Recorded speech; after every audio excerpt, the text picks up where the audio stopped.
E a Assembleia Geral da ONU aprova por esmagadora maioria a resolução que condena a Rússia pela invasão e confirma apoio irrestrito à Ucrânia. Os detalhes agora com o repórter Vitor Hugo. O embaixador ucraniano pediu o apoio de todas as nações na resolução. Serhiy Kelski comparou o governo Putin ao nazismo e afirmou que o objetivo da Rússia não é a ocupação, mas sim o genocídio. What was the point of repeating the slogan, never again, in 80 years? It's already clear that the goal of Russia is not an occupation only. It is genocide. Ele também alertou que a Ucrânia poderia não ser o único país a ser invadido pela Rússia, caso eles não condenem suas atitudes. The crimes within the jurisdiction of the ICC continue to be committed on the territory of Ukraine. A resolução aprovada na ONU condena todo o ataque russo ao país ucraniano e exige a retirada imediata de todas as suas tropas daquele país. Segundo o documento, qualquer tentativa de recuperação de um território à força é considerada ilegítima. A embaixadora dos Estados Unidos, Linda Thomas-Greenfield, enfatizou que há 40 anos não havia uma reunião de emergência do Conselho e que a missão da organização é exatamente evitar guerras como esta. It is to condemn war, to stop war. That is our job here today. O embaixador russo, Vasily Nebenzia, rebateu as acusações sobre o genocídio e disse que a Ucrânia concentra um número grande de neonazistas e que o país permitiu que eles integrassem parte do exército. A maioria dos 181 representantes das nações na Assembleia Geral da ONU aprovou a resolução contra o ataque russo. O Brasil foi um dos votos a favor. O embaixador Ronaldo Costa Filho defendeu o diálogo e as discussões sobre a paz. E apesar do voto a favor da Ucrânia, ele criticou a escalada do conflito, com o envio de armas e tropas pelos países do Ocidente. Costa justificou que essas medidas não conduzem à retomada do diálogo diplomático. To the critical need to monitor and alleviate the humanitarian situation on the ground. 141 países aprovaram a resolução contra o ataque russo. 35 se abstiveram e 5 foram contra. Além da própria Rússia, apenas 4 países votaram contra o documento.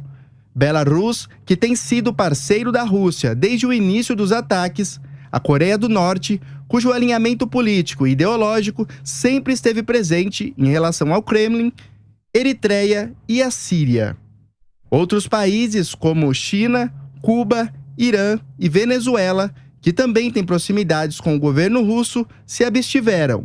Depois da votação, o presidente dos Estados Unidos, Joe Biden, se manifestou.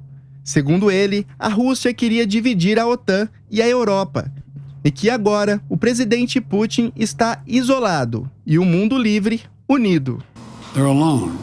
Já o venezuelano Nicolás Maduro prometeu continuar negociando com Putin. Maduro disse que as sanções impostas à Rússia são um crime. Le cerraron todos los vínculos comerciales, le cerraron y le prohibieron el uso del dólar. Es una locura lo que están haciendo con Rusia.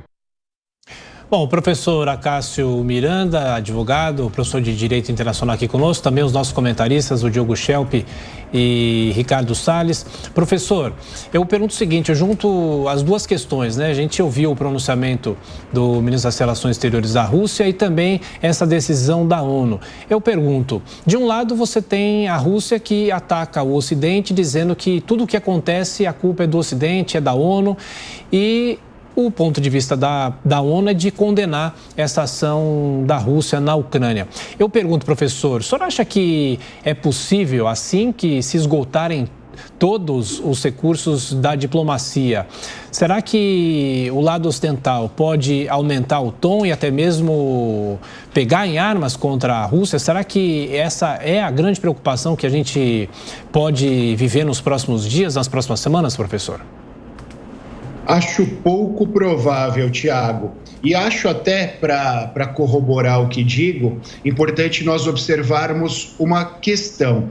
O Putin está no poder há mais de 20 anos e durante todo esse tempo ele tem uma relação conflituosa com os Estados Unidos, com a Alemanha, com os principais países do mundo. E ele só resolveu atacar a Ucrânia no momento em que nós temos duas figuras que não são tão fortes à frente desses dois países. O caso do Biden, dos Estados Unidos, e o primeiro-ministro alemão, que depois de muitos anos não é Angela Merkel, que também historicamente é uma figura forte. Então eu acredito, apesar de tudo que nós estamos vivendo nesse momento, que haverá um consenso e esse consenso virá antes ou até sem que nenhum ataque por parte do Ocidente contra a Rússia aconteça. Pergunta agora de Diogo Schelp. Diogo. Professor, bom dia. Professor, considerando a hipótese de que com essas negociações a Rússia consiga o que quer, por exemplo, a deposição do governo de Zelensky, a desmilitarização da Ucrânia, a não entrada, o compromisso de não entrar na OTAN, entre outras reivindicações. Ainda assim, o mundo vai se deparar, vai se ver com a necessidade de fazer frente a Vladimir Putin no longo prazo, porque ele já demonstrou do que é capaz. Qual seria, então, na sua opinião, na sua visão, a estratégia que o mundo deve adotar ou pode adotar a partir da solução dessa guerra, depois da solução dessa guerra, quando ela vier? É uma coisa engraçada, Diogo. Até eu discutia esse mesmo tema ontem ou anteontem e com um especialista nas relações internacionais. Ele trabalhou na Rússia durante um tempo e ele disse que os russos, aquilo me marcou bastante, que os russos estão acostumados a líderes fortes, quase nesse papel ditatorial, que eles gostam disso. E o Vladimir Putin, ele encaixou bem nesse papel, até por conta do seu histórico profissional, do seu histórico de vida. Mas nós também falávamos aqui que os russos não esperavam dois fatores. Eles não esperavam a resistência por parte da Ucrânia, apesar da sobreposição do exército russo em detrimento ao exército ucraniano, e o Putin, em específico, não esperava uma resistência interna por parte dos russos, apesar das circunstâncias políticas. Então, o mundo já percebeu que durante toda a gestão do Putin haverá esse viés beligerante, mas o mundo já percebeu que existem instrumentos aptos a segurá-lo. E esses instrumentos podem sair a partir da própria Rússia. Então isso será trabalhado constantemente. Mas aí, para terminar de responder a sua indagação, é importante nós olharmos que por mais que a humanidade e a sociedade esteja evoluindo, cada vez mais os países gastam com a estruturação dos seus exércitos. A Alemanha, que eu citei há pouco, já gastará nesse ano 2% do seu PIB em armas, algo que não acontecia há muito tempo por uma questão histórica. Os Estados Unidos, historicamente, gastam uma parcela considerável do seu PIB em armas. Então, por mais que esse conflito termine, nós viveremos num constante estado de alerta no mundo, não só por conta da Rússia, mas por conta de inúmeras questões geopolíticas. Salles, uma avaliação sua sobre esse 8º dia de guerra, também, se puder, especialmente sobre a participação do Brasil ontem na reunião da ONU, com o voto do nosso país. A Rússia foi condenada pela organização por 141 votos a favor contra 5, e o embaixador brasileiro Ronaldo Costa Filho criticou as sanções indiscriminadas, como ele chamou, a Moscou, e disse que o cessar-fogo não é o suficiente para trazer a paz. Fica à vontade também, Salles, se quiser fazer pergunta ao professor.